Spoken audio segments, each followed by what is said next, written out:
Bismillahirrahmanirrahim. Assalamualaikum warahmatullahi wabarakatuh. Alhamdulillah wa syukurillah. Kita bersyukur kepada Allah Subhanahu wa taala. Kita masih diberi kesehatan sehingga kita bisa belajar secara online, anak-anak sekalian. Dan Pak Guru berharap mudah-mudahan anak-anak sekalian juga sehat-sehat di sana.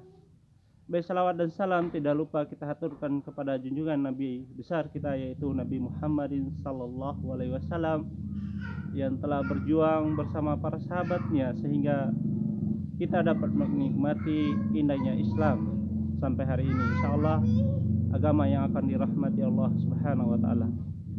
Baik anak-anak sekalian,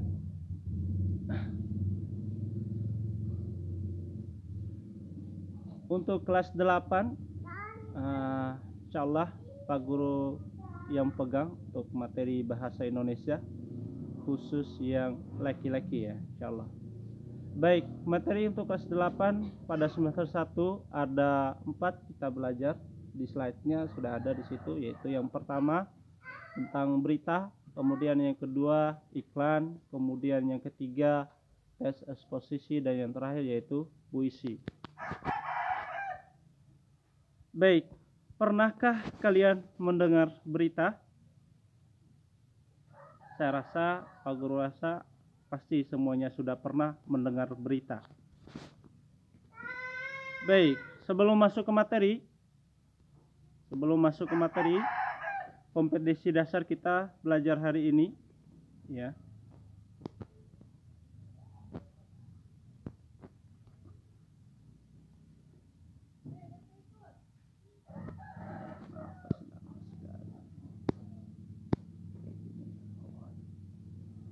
Mengidentifikasi unsur-unsur tes berita yang membanggakan dan memotivasi.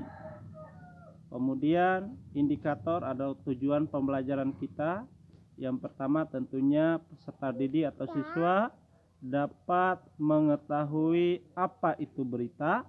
Kemudian yang kedua yaitu peserta didik dapat mengidentifikasi objek dan tujuan pembelajaran berita.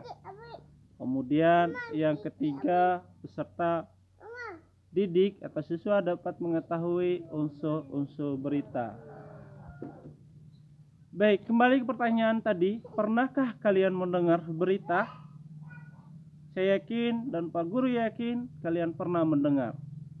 Contoh sederhana, ketika ada teman ya atau sahabat atau saudara membawakan informasi pada kita, ya, kemudian disampaikan kepada kita, itu yang disebut dengan berita, ya, berita secara langsung. Berita itu ada dua bentuk, yaitu berita secara langsung maupun berita secara tidak langsung. Secara langsung seperti tadi, ya, bisa melalui teman, bisa melalui televisi, bisa melalui radio.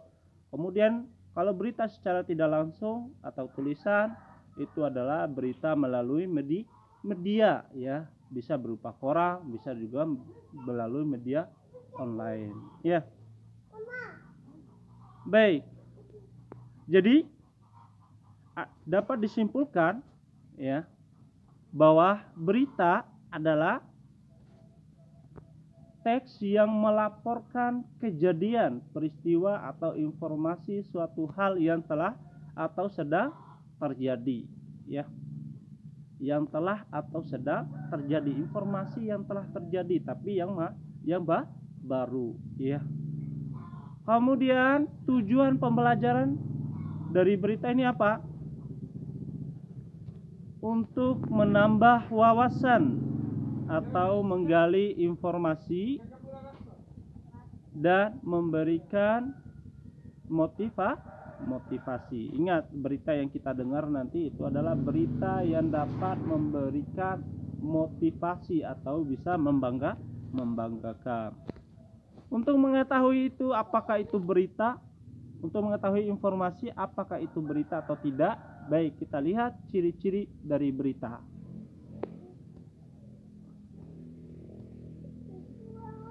Ciri-ciri berita ada 4, di slide-nya sudah Pak Guru tulis.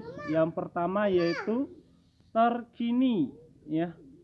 terkini atau aktual. Jadi berita atau informasi itu harus terbaru. Ya, siapa juga yang mau mendengarkan informasi yang lama ya. Jadi hanya mendengar kenangan-kenangan aja. Jadi berita, kalau orang bercerita atau menyampaikan informasi tentang masa lalu itu bukan berita namanya. Ya, itu curhat. Kalau berita itu adalah informasi yang terbaru. Yang kedua apa? Mengandung fakta ya. Jadi tahu fakta ya, kejadian yang benar-benar terjadi ya, bukan asal karang ya.